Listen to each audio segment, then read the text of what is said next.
আসসালামু আলাইকুম। এই যে এই ছবিটা একটু মনোযোগ দিয়ে দেখেন, একটু সময় বের করে এই ছবিটা একটু মনোযোগ দিয়ে দেখেন, আর আমি সামনেও দিয়ে দিতেছি। আজকের এই ভিডিওটা কোনো ভিউ ব্যবসার জন্য না, কোনো টাকা পয়সা ইনকাম করার নিয়তে না। আজকের এই ভিডিওটা শুধুমাত্র এই একটা হাফেজ ছাত্রর জন্য আপনি শেয়ার করবেন।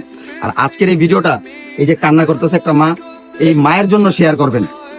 এই যে 13 থেকে 14 বছরের ছেলেটা, নাম ইব্রাহিম, মাদ্রাসায় পড়ে, একজন হাফেজ ছেলেটা। এই ছেলেটা আজকে 9 দিন যাবত পাওয়া যাইতেছে না।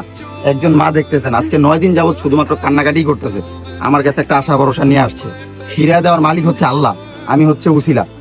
যদি কোনো এই ছবিটা একটু মনোযোগ, আবার বলতেছি একটু মনোযোগ দিয়ে দেখেন, যদি এই ছেলেটাকে যদি কোনো চাঁদপুরে অথবা চাঁদপুরের বাইরে যদি কেউ যদি দেখে থাকেন, কারো যদি নজরে থাকে, তাহলে এই ছেলেটাকে একটু যদি হৃদয়টা যদি একটু দয়াবান হয়ে থাকে, তাহলে চাঁদপুর বাস স্ট্যান্ড, বিষ্ণুদী আনন্দবাজার, আর মোটামুটি আমাকে তো সবাই চিনেন, চাঁদপুর বাস স্ট্যান্ড, বিষ্ণুদী আনন্দবাজার আইসা আমার কথা বললে সবাই আমার পরিচয়টা দিয়ে দিব। একজন মায়ের কান্না আমি আর দেখতে পারতাছি না, ঠিক আছে?